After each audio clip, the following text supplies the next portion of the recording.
sentez votre misère, soyez dans le deuil et dans les larmes, que votre rire se change en deuil et votre joie en tristesse. Humiliez-vous devant le Seigneur et il vous élèvera. Amen.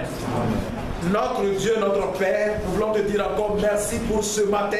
Merci parce que tu avais connu ce jour avant la fondation du monde. Tu avais connu chacun de nous. Et Seigneur, tu avais su que ce jour, nous serons rassemblés en ton nom en ce lieu. Nous croyons que nous avons lu la parole par la capacité humaine que tu nous donnes de la lire. Mais le contexte et la révélation viennent de toi. C'est pourquoi nous te le demandons. Fais-nous grâce ce matin. Parle à nos cœurs. Instruis-nous de façon juste, afin que nous soyons attachés rien qu'à toi seul. Que nous soyons liés vraiment à toi par ta parole.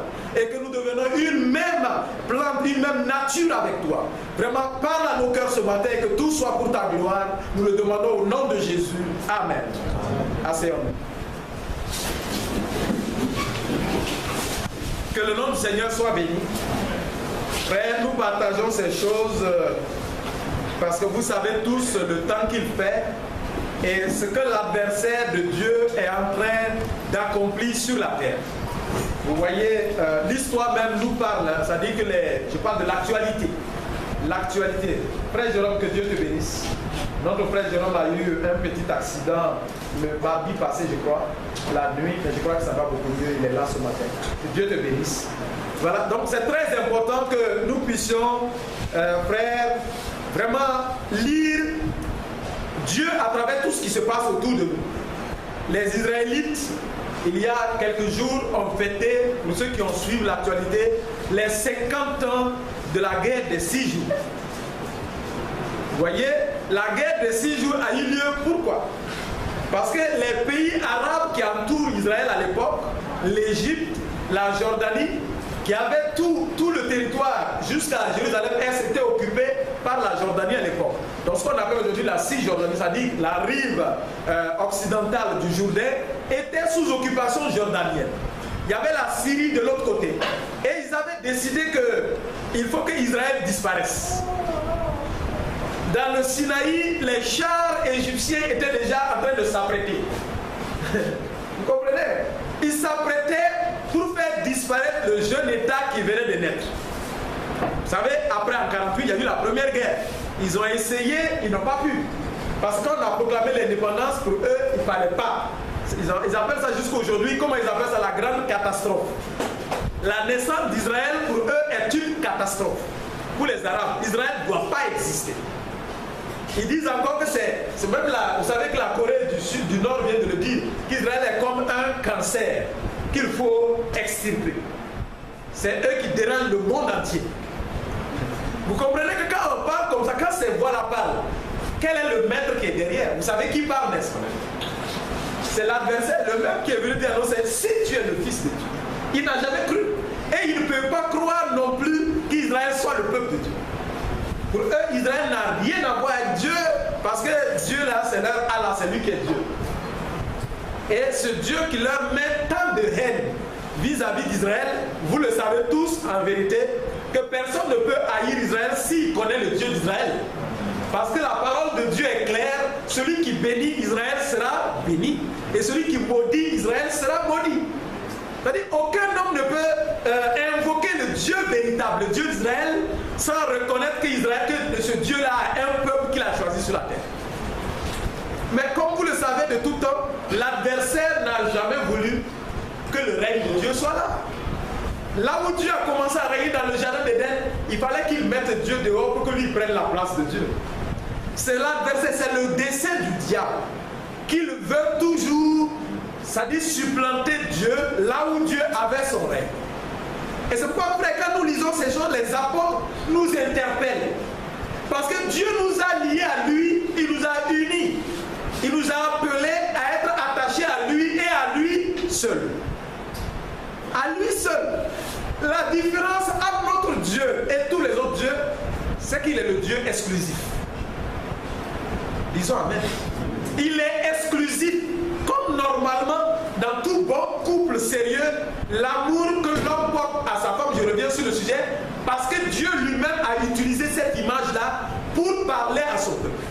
Et notre Seigneur, quand il commence son ministère sur la terre, le premier miracle qu'il a accompli, c'était où? lors du mariage de Cana. Parce que Dieu veut que son peuple soit uni à lui, comme nous croyons aujourd'hui au ministère de l'épouse, n'est-ce pas, frère? Amen. Nous savons que qui parle d'époux et d'épouse parle de fidélité. Et Dieu nous interpelle parce qu'il veut un peuple qui lui soit fidèle. Un peuple qui le reconnaît lui et lui seul. Alors que le prince de ce monde-là, sa stratégie et son dessein, c'est de créer la confusion. Lui, il aime le mélange, il aime... Vous voyez? Est-ce que vous comprenez, frère? Et donc, dans ce monde-là, le grand combat, et ça a été le combat d'Israël au cours des âges, conservait vraiment l'exclusivité que le Dieu, leur Dieu, le seul vrai Dieu, ne pas accepter se mélanger avec les autres peuples, continuer à observer le sabbat que Dieu leur a prescrit. C'est ça qui leur a permis de subsister pendant des millénaires, près de 2000 ans de dispersion dans le monde.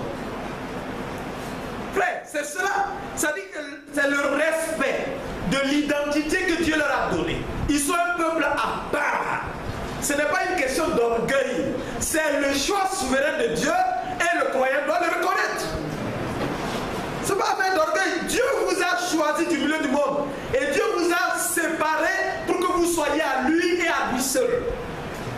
C'est pas dit, tu ne dois pas l'aimer et puis aimer autre chose. Tu dois l'aimer de tout ton cœur, de toute ta force, de toute ta pensée, de toute ton âme. Tout doit être sur Dieu. Parce que vous savez que c'est Dieu qui vous donne tout le reste. Israël, c'était cela. Il était un peuple, vous le savez, avant qu'il devienne un peuple, Dieu a d'abord appelé un homme qui s'appelait Abraham. C'est à cet homme-là, Dieu a fait des promesses. Et ces promesses se sont accomplies sur sa postérité lorsqu'ils sont devenus un peuple. Dieu, Abraham étendu, comme il avait promis à Abraham, les a fait sortir de la maison de servitude. Il les a délivrés par un grand pouvoir, par les miracles de Dieu. Frère, Dieu ne sauve aucun homme dans la facilité parce que l'adversaire ne veut libérer aucun esclave librement. Est-ce que vous comprenez? Vous pensez que le diable veut libérer un chrétien comme ça? Que tu veux devenir chrétien et puis tu te donnes à Jésus et puis tout est simple. Vous pensez que c'est possible? Non, frère, il y a un grand combat qui est mené. Dieu mène un grand combat et ceux qui savent ce que ça veut dire exercer un ministère d'évangéliste savent que c'est un vrai combat qui a lieu pendant le moment où les âmes doivent être arrachées de la main du diable. Il y a un grand combat spirituel qui a lieu. Parce que pendant longtemps, toute ta vie durant, tu as été formé dans un moule. Tu as été vraiment bercé dans un univers qui t'a forgé. Et que du jour au lendemain, tout doit devenir nouveau. Et frère, c'est ce que nous devons comprendre. Si tout n'est pas devenu nouveau, c'est que nous devons recommencer la chose. Parce que quelque chose doit se passer. Il faut qu'il y ait un engendrement, qu'il y ait vraiment une restauration totale de tout notre être. Parce que si quelqu'un n'est pas encore né de nouveau, frère, quel que soit tout ce que tu sais, vous le savez, Nicodème était un grand docteur d'Israël. Mais le Seigneur a dit, mais tu ne peux pas entrer dans le royaume. Le royaume se manifestait, lui il était à côté en train d'observer et de parler. Ça veut dire que la vie chrétienne, ce n'est pas de venir à l'église. Ce n'est pas de suivre un parent, de venir à l'église. Ce n'est pas ça. Parce que nous disons la vie chrétienne, ça veut dire la vie de Christ. Est-ce que nous suivons, frère? La vie que Jésus-Christ a menée sur la terre, la vie qu'il est venu manifester, le royaume qu'il est venu manifester, c'est à ce royaume que Dieu nous convie. Et nous ne pouvons pas y vivre avec l'héritage terrestre. C'est pourquoi il faut qu'il y ait une rupture. Il faut qu'il y ait une délivrance. Dieu nous arrache. Il nous arrache au présent siècle mauvais et il nous fait passer d'un royaume où nous avions des maîtres à un nouveau royaume où nous avons maintenant le merveilleux et doux maître. Le Seigneur nous dit, je suis doux et humble de cœur. C'est ce qu'il dit. Si nous prenons son joug, c'est différent de tous les jougs que nous avons portés jusque-là. Il faut que nous comprenions que ce soit pour Israël. Parce que nous avons vu cela, il n'y a pas longtemps, frère Franck en a parlé. Lorsque en 1946, frère Branham a été appelé, vous savez, c'est allé pratiquement au même moment qu'en 1947, il y a eu d'abord ce que le Lord Balfour, c'est-à-dire que c'était le ministre des Affaires étrangères de Grande-Bretagne. À l'époque, il a pris la décision de créer le foyer juif en terre d'Israël. Jusque-là, aujourd'hui, vous savez que c'est reproché aux Anglais, n'est-ce pas? On leur reproche ça. Pourquoi ils ont décidé, pourquoi ils ont pris cette décision? La décision bafoue. Jusqu'aujourd'hui, on en parle. Parce que pendant que Dieu voulait s'apprêter en donnant ce don-là à son serviteur, pour que nous puissions sortir de la servitude de Babylone, Dieu à nouveau était en train d'appeler Israël à revenir pour fonder une nation. Le rétablissement d'Israël et le rétablissement de l'église de Jésus-Christ vont de pair. Les deux choses se sont passées pratiquement au même moment. Après la Seconde Guerre mondiale, comme le prophète le dit, après que Dieu a envoyé des bergers à Israël qui ne les ont pas écoutés, Dieu leur a envoyé des chasseurs. Et les Hitler, les Mussolini et autres là, ce sont des chasseurs, des gens qui les ont maltraités, qui leur ont fait du mal pour qu'ils retrouvent le chemin de Jérusalem. Parce que lorsque tout allait bien en Égypte, ils n'avaient pas besoin dans le monde là, comme Israël aussi, vous voyez, tout allait bien. Et hier, nous l'avons lu pour ceux qui étaient là, dans Exode 16. Lorsque ils ont commencé à murmurer, ils ont commencé à parler des mets, les plats de viande et toutes ces choses qu'ils mangeaient en Égypte. Ils mangeaient de bonnes choses, c'est vrai, mais ils étaient des esclaves. Israël, vous connaissez, celui qui a étudié l'histoire des Juifs en Europe, ils ont vraiment souffert. On leur, frère Franck le dit dans le livre, la petite brochure que nous avons.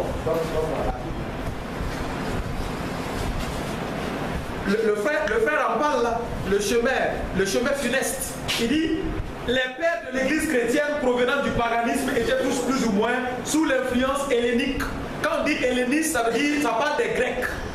Il dit, et de l'idolâtrie, de la superstition. Est-ce que nous suivons, frère? Ces gens-là sont venus de ces milieux-là. Il dit qu'ils ne connaissaient et n'observaient apparemment pas l'Ancien Testament. C'est pourquoi ils interprétaient le Nouveau Testament selon leur compréhension. Ils ont outragé les Juifs qui ne pouvaient pas accepter leur doctrine de la Trinité. Vous comprenez?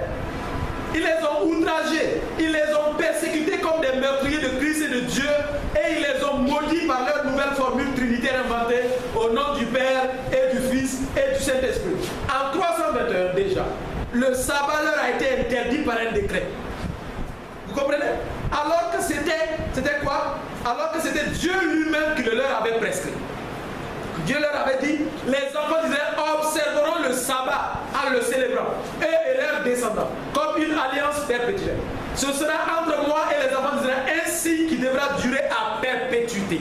Car en 6 jours l'Éternel a fait les cieux et la terre, et le 7e jour il a cessé son œuvre et il s'est reposé. Donc c'était le signe que Dieu leur a donné. Il dit, quelques-unes de leurs synagogues ont même été utilisées comme porcheries. Vous connaissez l'histoire? Anticus, ils sont venus dans le temple aussi, quand il y avait avant que le temple soit détruit, ils ont égorgé, sinon dans les synagogues, égorgé des porcs. Alors que les Juifs, vous savez, les porcs sont des animaux impurs. Les Juifs ne mangent pas de porc. Venir sacrifier des porcs dans le lieu où ils adorent. Pour faire quoi? Comment on appelle ça? Pour profaner leur lieu. Donc pour dire que leur adoration n'est pas la vraie adoration. Vous voyez l'aveuglement? Donc c'est pourquoi la séparation avec tout ce culte trompé là, frère, ça doit être catégorique dans notre vie. Vous savez, le système catholique romain mondial aujourd'hui, avec ces filles-là, il faut que ce soit clair dans notre esprit. Que nous devons nous éloigner des pratiques et de toutes les habitudes que ces gens-là ont imposées dans ce monde-là. Il faut que ce soit très clair dans notre esprit que nous n'avons rien en commun avec eux. Nous étions nous aussi trompés et nous nous voterons dans la même boule où on était trompés par un faux culte qui n'avait rien à voir avec Dieu. Frère, regardez tout le mal qu'ils ont fait au nom de Dieu. Et vous pensez que, qu'est-ce que dans le psaume, le 5e psaume, les âmes qui étaient sous l'autel, ces âmes-là criaient vengeance. Parce que, quels sont ceux qui l'ont tué? La même église. La même église là, et ces filles aujourd'hui retournent toutes à elle. C'est pas nous, pour nous, ce qui nous concerne, la séparation doit être totale. Frère, il n'y a pas de mélange possible. Qu'il y ait leur fête et puis ils vous invitent. Si vous y allez, c'est ce qui s'est passé dans les plaines de Moab. Nous allons le lire dans Nom. Frère, lorsque Balaam est venu pour maudire les enfants d'Israël, il ne pouvait pas les maudire. Parce que Dieu a dit, c'est que moi j'ai béni, tu ne peux pas le maudire. Mais quelle va être sa stratégie? Nous sommes tous, on est tous frères. C'est le discours ambiant qui est dans le monde aujourd'hui. Donc, ce qui dérange ce discours-là, c'est nous. Parce que nous, on ne va jamais accepter prendre leur joug. On ne va jamais accepter aller mettre notre coup pour qu'on meure avec eux. Jamais. Parce qu'on sait qui ils servent. Celui qu'ils servent n'est pas notre Dieu. Parce qu'au nom de ce Dieu-là, ils ont massacré le peuple de Dieu, ils l'ont persécuté jusqu'à la fin. Et aujourd'hui encore, vous le voyez, vous avez vu le frère Affaire, il a donné la photo, je crois que j'ai eu une lettre circulaire, où il a mis la photo du... J'ai dû laisser cette lettre circulaire là-dedans. Il a mis la photo, le monsieur, il est allé faire la photo avec les chefs palestiniens. Hein, avec les chefs palestiniens, dans l'autre Bible déjà, avec les chefs palestiniens, parce que, et frère Franck le cite, quels sont le nombre de lieux déjà sur lesquels ils ont des droits en Israël? Vous savez, ils n'aiment pas parler d'Israël. Ils préfèrent dire Palestine. Parce que c'est eux qui ont donné ce nom. C'est les Romains qui ont donné ce nom. Quand ils ont détruit le temple, ils ont pris... Alors vous savez tous que la Philistine, c'était une bande de terre au bord de la mer. C'est pas grand chose. Mais ils ont pris ce nom-là, le pays des Philistins, et ils ont donné ce nom-là à tout le territoire d'Israël. Tout le monde sait que quand le Christ est venu sur terre, on ne parlait pas de Palestine. On parlait de la Galilée, on parlait de la Samarie, on parlait de la Judée. Parce que le territoire d'Israël était découpé en 3 provinces. Il y avait les 3 provinces, la Galilée au nord, la Samarie au milieu et la Judée au sud. C'était les 3 provinces romaines qui existaient sur ce territoire d'Israël à l'époque. Mais après la destruction du temple, vous voyez, ils ont créé la confusion parce qu'ils voulaient que ce pays-là disparaisse, qu'on ne parle plus d'Israël. C'est qui est derrière tout ce dessin-là? Est-ce que ça a changé? Quand Ahmadinejad Diad, l'ancien président perse de l'Iran, avait décidé qu'il faut qu'il mette Israël dans la mer pour qu'il disparaisse. Vous voyez? Et il est parti, lui, il ne va plus redevenir président, lui, c'est fini. Parce qu'il y a tout ce qui s'élève contre Dieu, Dieu leur montre qu'ils sont rien. Israël, là, il faut faire attention. Moi, j'ai regardé un film de la guerre de 6 jours.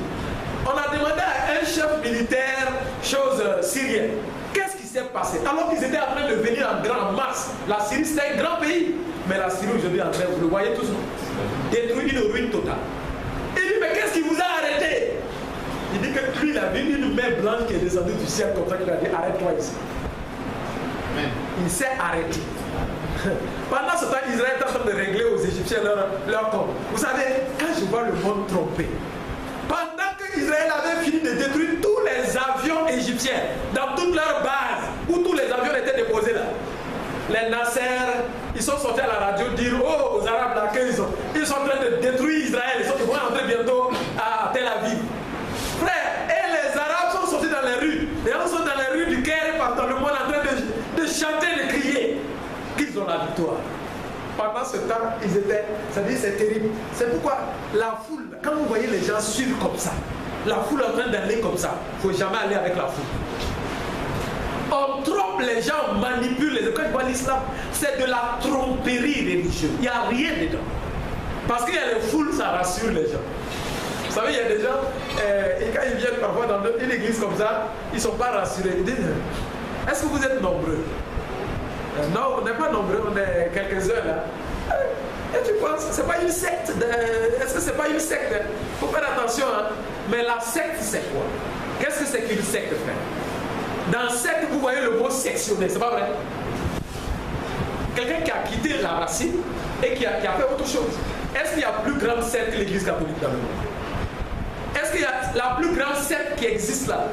Le spiritisme et tout le mensonge là, où ça se trouve? Et c'est eux qui se présentent comme l'Église. Parce que c'est la stratégie du diable, l'usurpateur. Ils ont pris possession des choses qui ne leur appartiennent pas. L'héritage de la foi appartient aux chrétiens. Ce n'est pas à eux.